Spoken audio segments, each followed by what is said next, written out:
I walk a straight line, shackled and chained. Oh, gruesome Gertie is calling my name. There is no mercy in this penitentiary. Just ask the Hillstring Gang or Angola 3.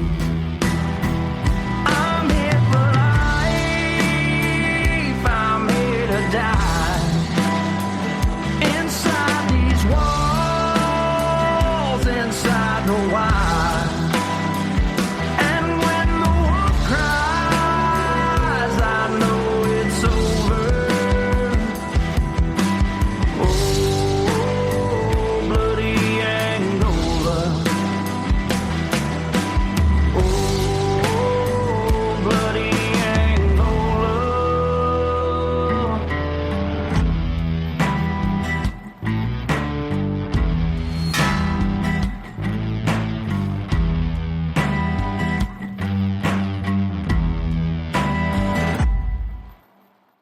Hey, welcome back to Bloody Angola. I'm going to continue the 50 Shades of Evil series today, and I'm going to be taking you to Arkansas to tell you the story of a man who in February of 2017 was arrested for murder. Now, that in turn also led to a separate conviction for rape, where a former police officer would be forever known as the Devil in the Ozarks. His real name is Grant Hardin, and today I'm discussing his crime, his conviction, and an escape years later that would put the entire country in fear. So let's get into it. And first, we're going to go to Bentonville, Arkansas, where Grant Hardin was born in 1969. In Bentonville, of course, that may sound familiar to you. It is the home of Walmart. It was where Walmart was born and bred, and Walmart actually brought a lot of industry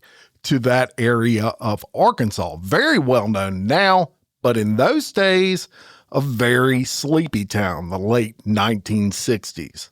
So Grant never really leaves the Bentonville area. He graduates high school, and he's a very involved student. He's a member of the student council. He's part of the National Honor Society. He actually participated in Air Force ROTC, and that kept him very busy during this time in his life. Now, after high school, he attends college at the University of Arkansas, but he doesn't graduate, and from everything I could find, he didn't stay there very long. He then starts working more labor-intensive jobs. From 1987 to 1990, he works at a feed store. He works at the Walmart Distribution Center in Bentonville, a big-time employee in that area. And he also worked as a driver's helper for UPS. And it was in 1990 that he applies and he gets hired at the Fayetteville Police Department. But that does not last long. He was fired after just 9 months of working there. See, Grant Hardin was kind of an asshole to people he worked around. Very cocky, thought he knew much more than he did about policing, even though the guys that were training him had 20 years on Grant Hardin. As a matter of fact, in his termination letter, the chief wrote, quote, "Since your employment, your training officers and I have noticed your performance and determined your efforts fall short of an officer. Your tendency to not accept constructive criticism, along with your indecisiveness in stressful situations, played a major role in my decision." Then his direct training officer actually expanded on that, saying, quote, "Hardin seems intimidated under stress. Even minimal stress causes him to get flustered. His voice commands are bad, and he speaks so low I can barely hear him when he is speaking commands to suspects." Which, y'all, this is surprising because physically, he's an imposing man. He's 6 feet tall, 260 pounds, Not someone you would expect would be soft-spoken until he opens his mouth, and we'll talk about that later. Also, the fact that this commanding officer was saying that he fell apart under stress. Another thing, just looking at Grant Hardin, you wouldn't think would occur.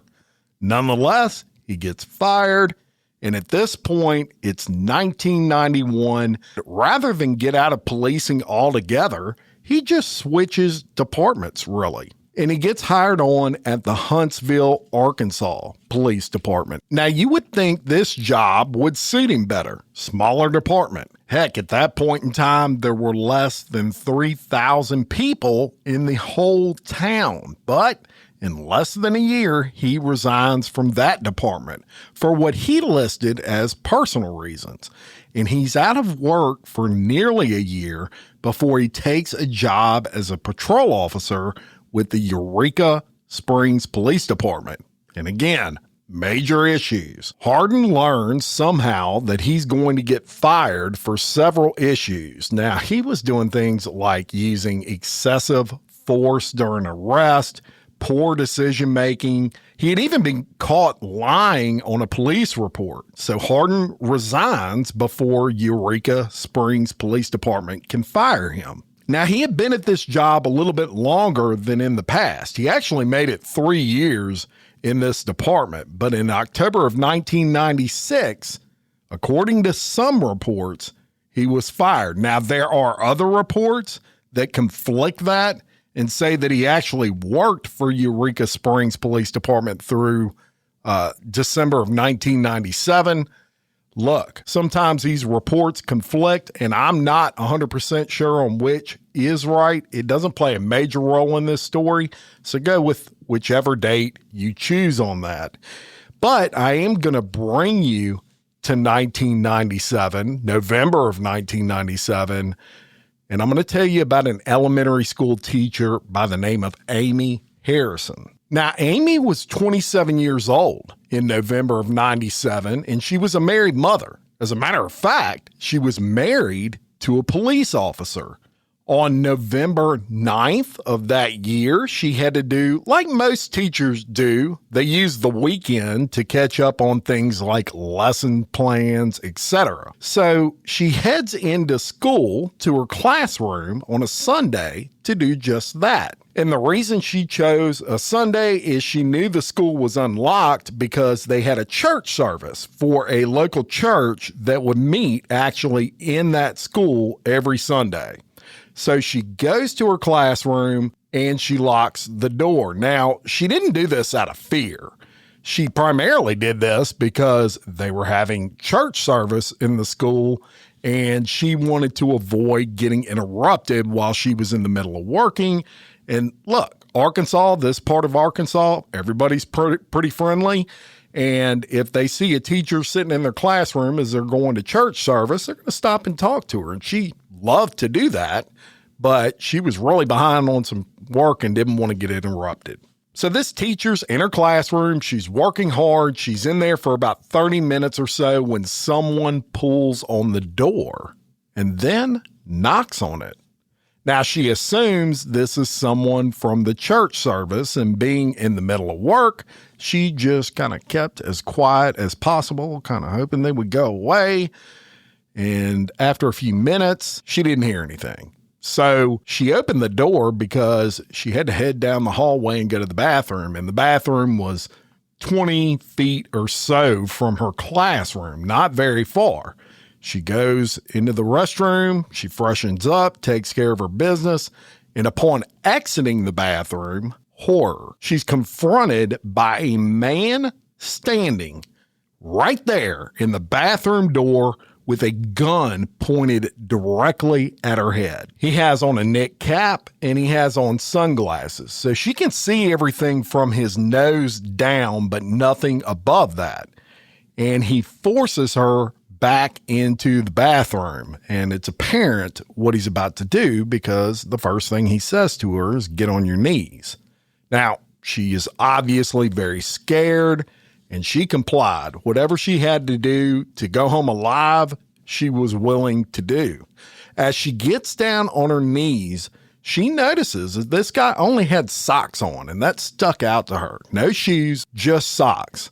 And then he makes a strange comment, and he asked her if she recognized his voice. Remember, he told her, get back into the bathroom whenever he pulled the gun on her or whenever she walked out and he had it in her face. And this would be important later. So keep that in your back pocket. But warning here, it's going to get a little graphic, what I'm about to tell you. But as she's on her knees, the assailant ejaculates. And the poor woman, obviously mortified, she takes some of the semen and almost out of not even thinking, just a reaction, she wipes a little bit on her shirt. And he noticed this. And this assailant says to her, "What are you doing?" And by that time, it's too late. She's already done it. But it's another important key later on. So they both leave the bathroom, but he's not done yet. The assailant then tells her to go in the teacher's lounge where he rapes her a second time. So after all this, the attacker flees the scene. And Harrison, the teacher, she runs out of the room. She sees a janitor and she tells him what had just happened, and he calls police. And keep in mind, this is in the middle of church service that all this occurred. But here is that 911 call. What is your emergency? Yes, this is Tilray School in Rogers. Yes, We sir. just had a teacher molested in the bathroom here. The teacher, sir? Yes. Who did it? We don't know. She went in the bathroom and someone grabbed her. Okay, is the person still there? Yes, no, I don't know that. But the teacher's here. Okay, is she there by the phone? Could we get a policeman here? Yes, sir. Get her on the phone. Just a minute. This is Amy Harrison, Andrew Harrison's wife. And I was just molested at my school. Okay, did he leave? As far as I know, he left. They're having church here in our cafeteria. So this teacher really provided some great details to the police once they got there. She mentioned the assailant asking if she recognized his voice. And that was a key piece of evidence because it's a big time clue that this person was probably local. Otherwise, why would he be concerned about her recognizing his voice?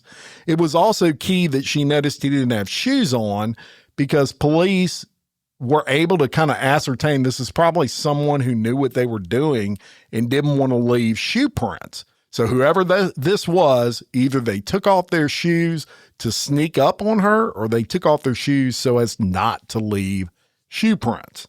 And to the assailant's credit, the assailant was very careful. They were able to lift no fingerprints. They looked everywhere for him. He didn't touch anything. When the bathroom door opened, it was opened by the teacher, so there were no doors that he touched. She opened and closed doors, etc. But the police did manage to get DNA off of that shirt.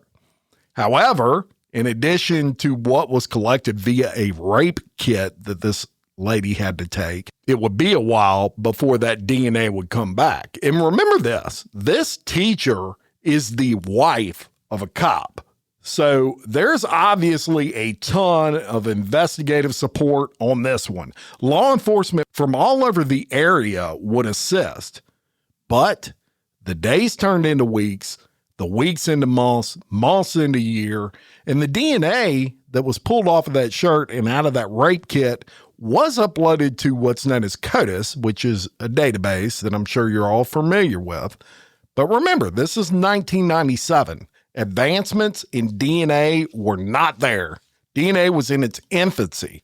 It's not like it is now where you can actually get DNA and then be able to match it to family members. That's called familial DNA. There was no 123andMe out there at that point where there was a database where just a rampant amount of people had their DNA. CODIS was it. And if you weren't arrested already and given your DNA to where it could be uploaded to CODIS, yeah, they may have had a DNA profile, but they had no idea who it matched to. So we're going to fast forward a little bit, all the way from 1997 to 2008. Now, Grant Hardin at this time, he decides to run for constable in Benton County. And shockingly, he wins. And he wins big. He actually got over 65% of the vote. Then in 2012, he's reelected as constable. 4 years later, in 2016, believe it or not, he is elected police chief of Gateway, Arkansas. This is the same guy who lost 3+ jobs in law enforcement, and now he is the chief of police, albeit for a town of only 450 residents. However, the old Grant Hardin, of course, would surface, and only 4 months into his tenure as chief, he resigns after the city council tells him, look, either resign or we're going to have to fire you. And this was due to a massive amount of complaints from residents after only 4 months of being in office. The constituents would voice to the council that Hardin was basically a dick, very hard to get along with. He would follow people for seemingly no reason and kind of harass them. And he would even have several run-ins with a city water company employee who was also a firefighter for that city. And his name was James Appleton. So he resigns in April of 2016. And in the fall of that year, he actually enrolls in a criminal justice program. But that didn't last long. And by November of 2016, he is hired on at the Northwest Correctional Center, which is a woman's prison in Arkansas. So let's go to February 23rd of 2017. And remember that water company employee and firefighter, James Appleton? Well, he's shot on an old country road in Benton County, Arkansas. He's shot in the head at close range by a car as it passed him, and he was pulled off on the side of the road. He was actually on the phone with his brother-in-law, who was the mayor at the point that he was shot. He died almost instantly. Now, a witness reported seeing Appleton pulled over to the side of the road as he passed Appleton. He gets in front of Appleton's truck, heads on down the highway, and he mentioned he also noted a white sedan was pulled over behind Appleton on that same side of the road. So this is a hilly part of the road, and he goes up that hill, and he goes to come down the other side of that hill, and he hears a shot. Indistinguishable from anything else. It was a loud boom.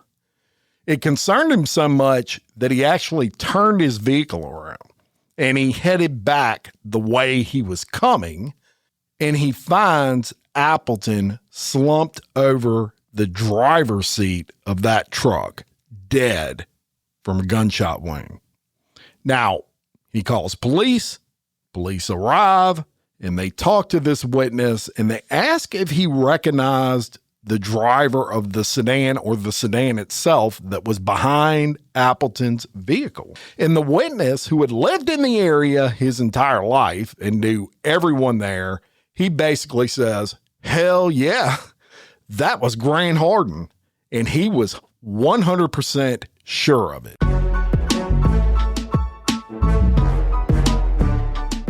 Jim, did you see what happened in Texas today? Wait, before you tell me that, let me tell you what happened in New York. It cannot be as crazy as the case I told you about yesterday in Louisiana. You know what? We should do a podcast about it. And with that, we did. Crime Wire Weekly covers the crime news headlines that have dominated the week. We cover trending crimes from all over the country and even sprinkle in a few globally. Crime Wire Weekly is available now wherever you listen to your podcasts. Simply by searching Crime Wire Weekly or clicking the link in the description of this podcast.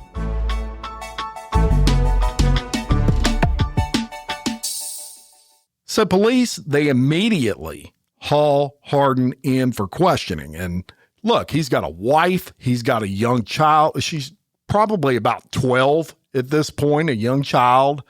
And he gets hauled into the police station, and they were going to question him. And it had to be awkward because they knew Hardin. As a matter of fact, some of them had worked with Hardin, even though he was policing in a different agency, they would back him up in the past, and he would back them up in the past.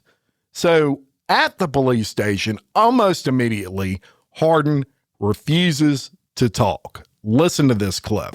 I mean, or would you be willing to talk to me about your day, knowing that I need to rule you out of something, or like I'm at a loss here, and I need to clear you from something.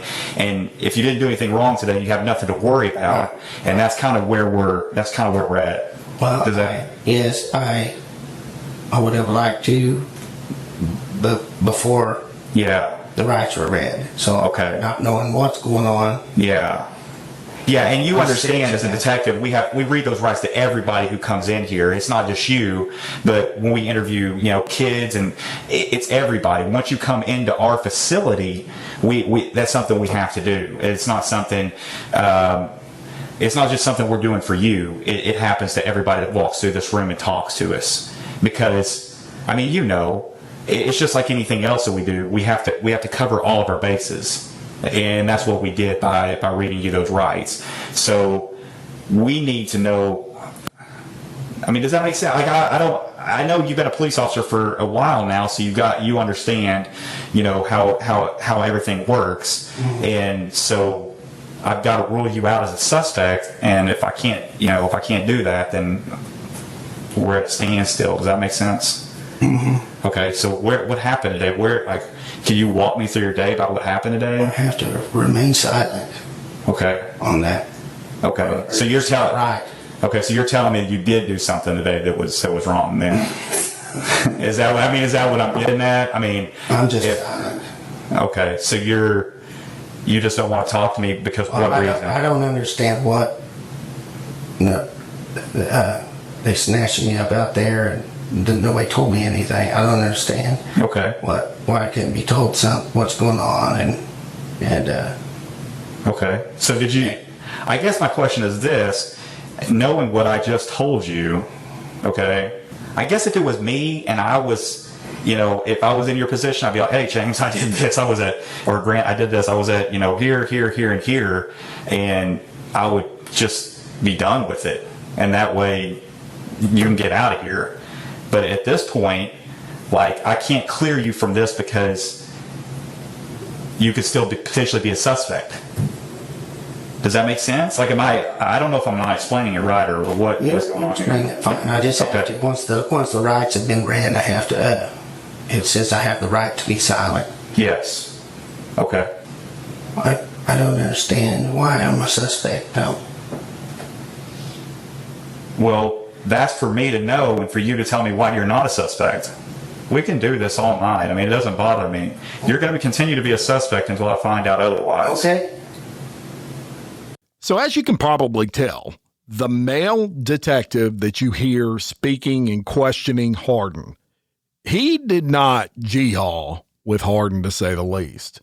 And after 30 to 45 minutes or so, it was clear this male detective was getting nowhere with Grant Hardin.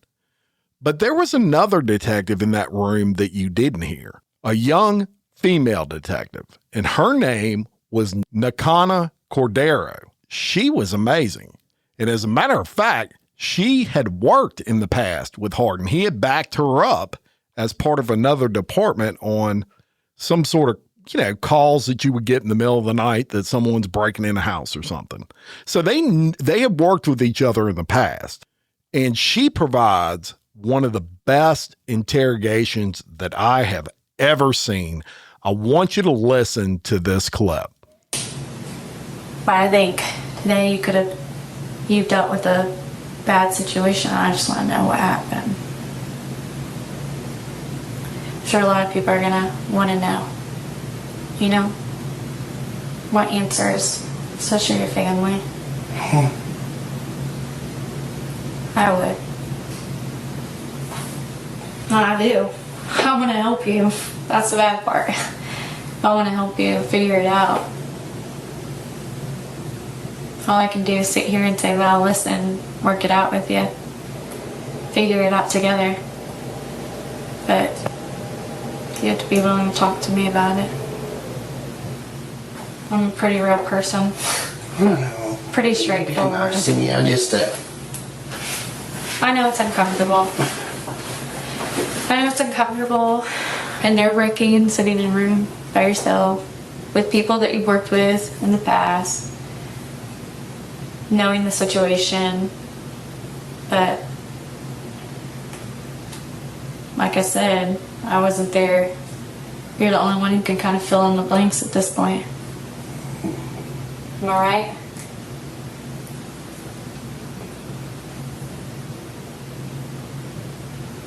You don't have to talk to me, but I'm willing to listen. I know you are.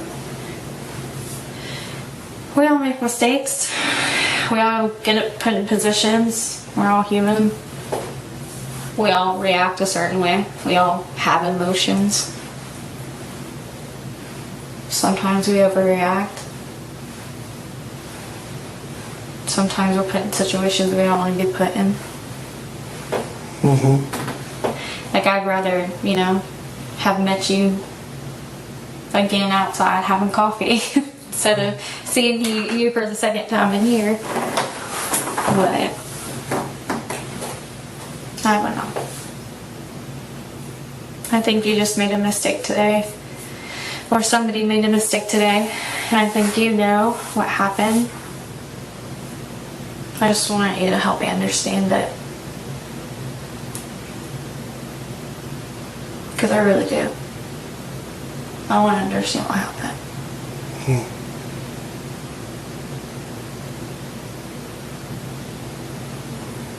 I think you know what I'm talking about.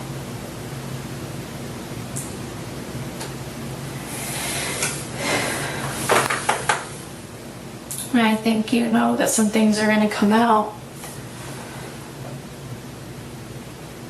And I want to be able to stand on your side and say, hey, this is what happened. And he was upfront. He was honest. And he explained it. And he cooperated. Does he need a lawyer? Who? The guy you're talking about. Me. Honestly, I think you're the only one who can make that call. But I think you're an honest man. I think you've been an honest man. I think. Well, that's good. I'm just gonna be quiet. You can be quiet, I'll keep talking. No, I'm serious though. I think you're an honest man. I think you've done a lot of good in your life.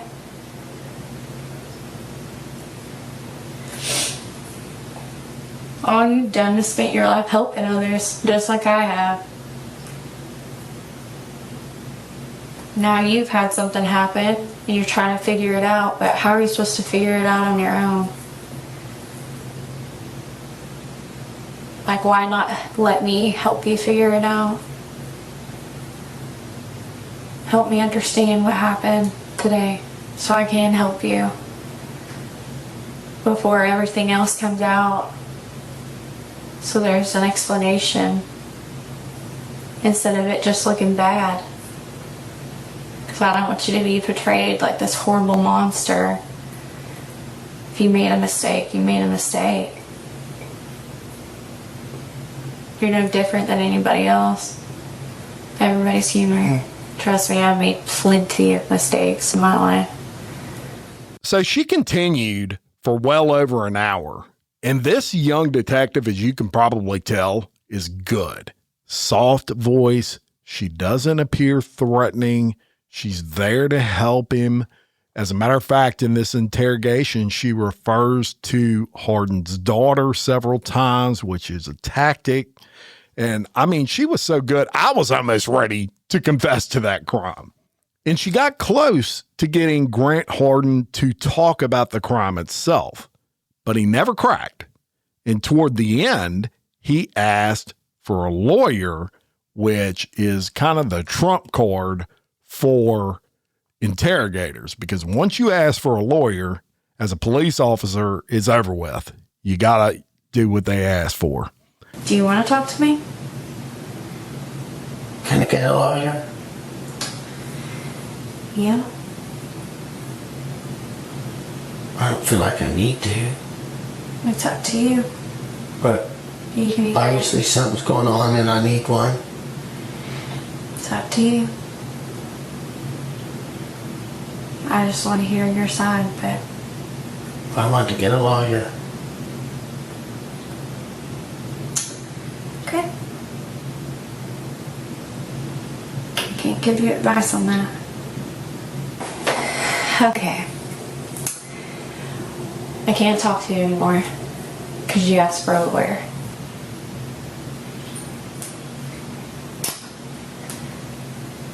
What I do want you to know is if you change your mind,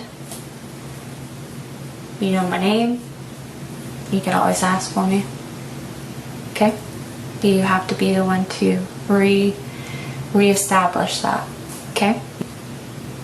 Alright. Can you stand up for me?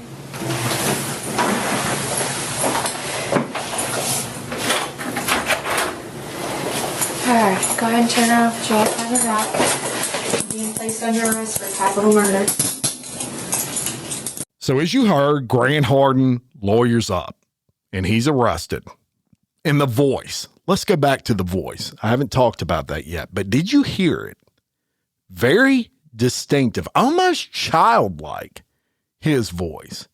Remember that rape from years earlier when the assailant was concerned about his voice? Well, if you hadn't figured it out yet, Grant Hardin has a very unique voice, especially for his size. This is a big man, and he talks like a child. And so that would stand out to anybody that knew him. And I guess that's why the assailant was so concerned. And we'll get into that later. But he does get arrested for this murder. He is arraigned. This is in late February of 2017. And he pleads not guilty. Nothing to lose. You always plead not guilty in an arraignment. And then they assign bond. But in the case of Grant Hardin, they denied bond. He was going to have to stay in jail till his trial.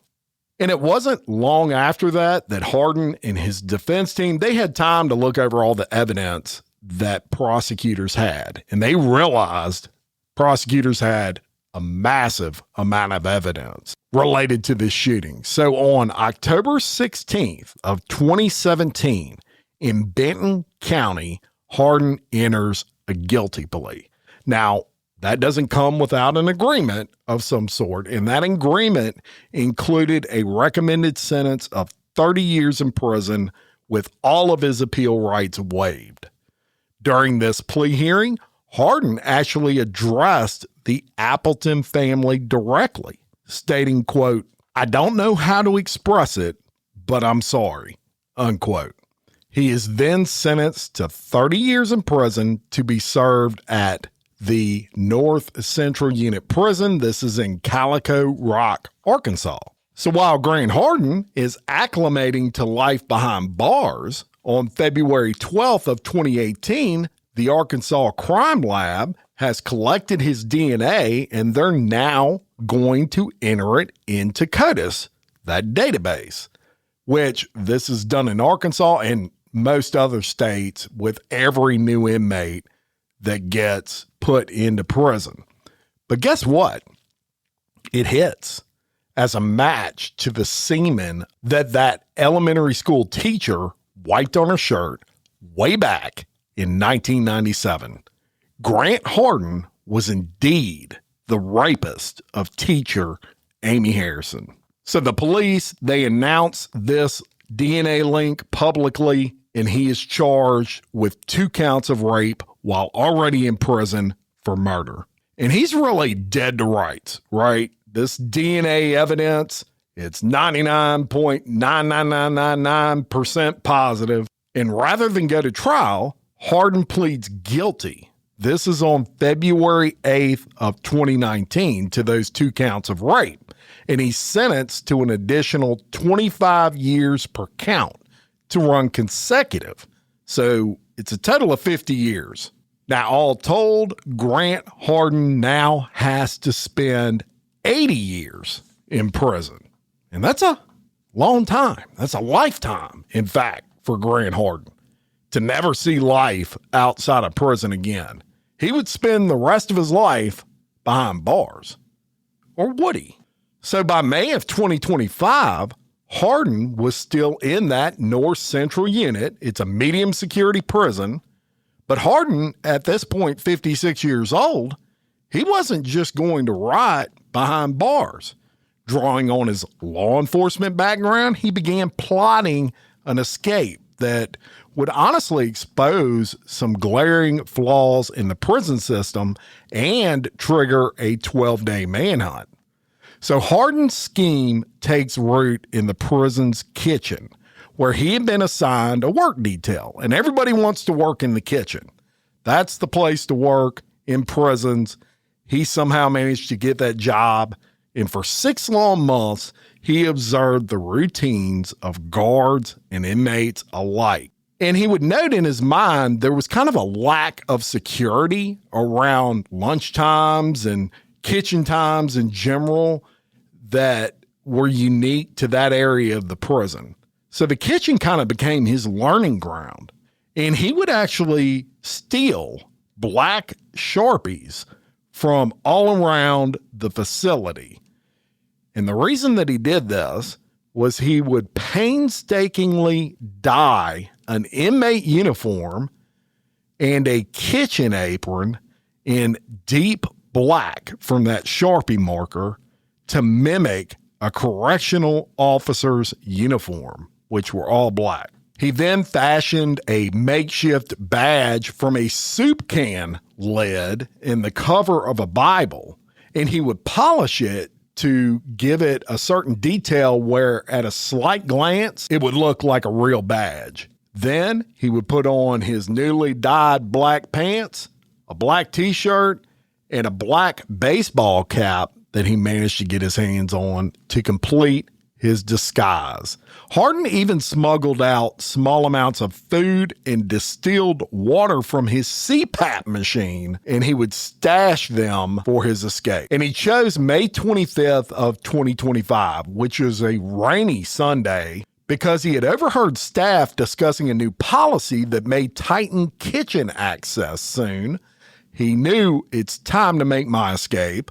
The weather was perfect that day because it would muffle sounds and it would reduce outdoor activity from the staff, from the correctional officers, and he felt like that would give him an edge. And that afternoon at 1:58 p.m., he felt like that was the time to jet. He was allowed some unsupervised access to the kitchen's back loading dock by one of the prison employees, which incidentally was a major violation of protocol. An hour would tick by as he prepared for his escape. At 2:53 p.m., he was disguised in that homemade uniform, and he's pushing a cart loaded with a box and wooden pallets, and that was kind of to obscure the stuff he was bringing with him, and he approached the Sallyport gate.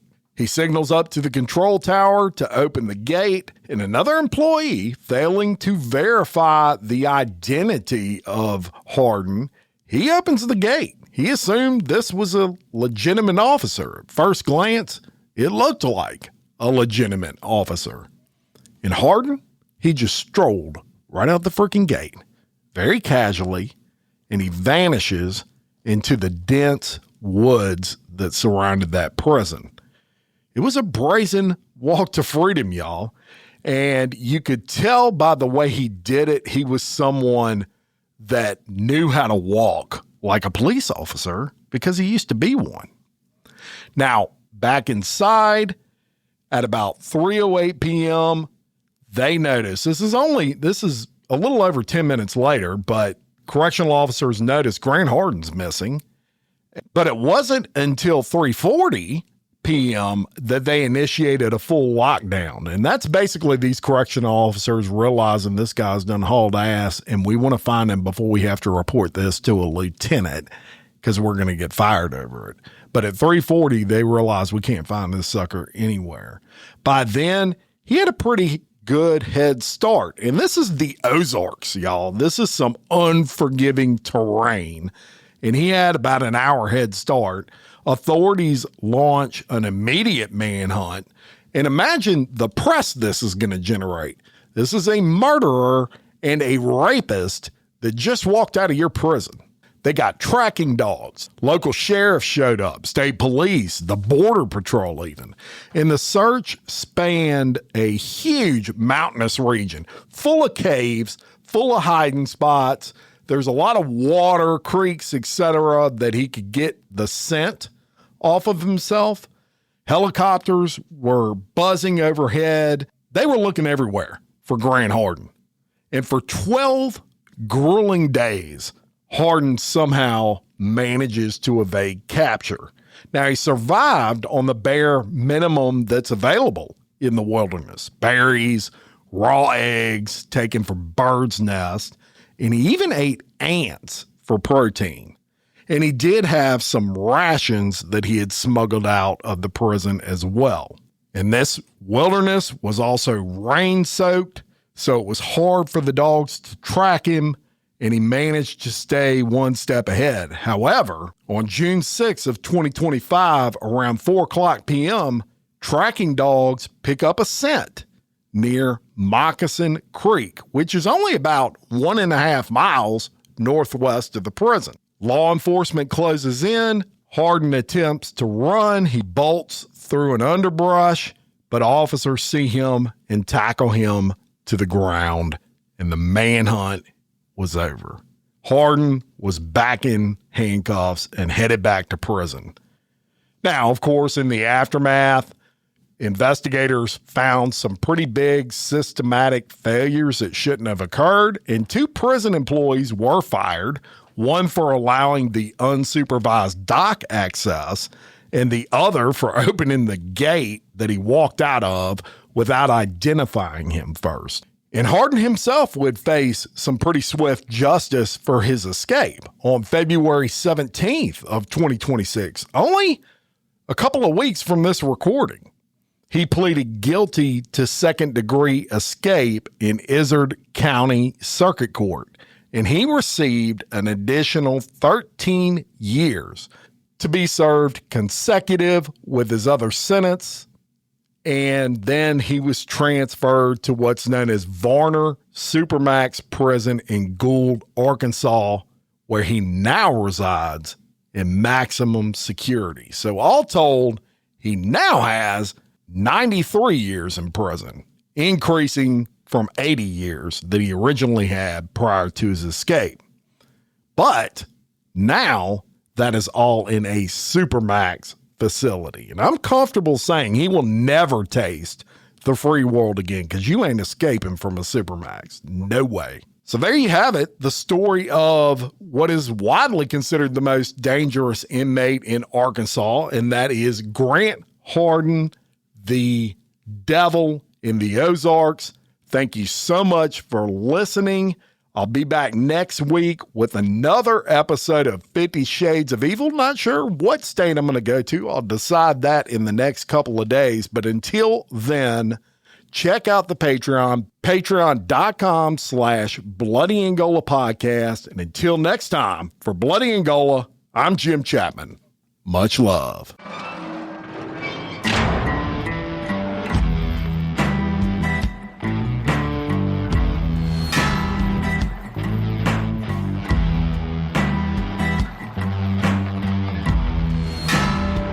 I walk a straight line, shackled and chained.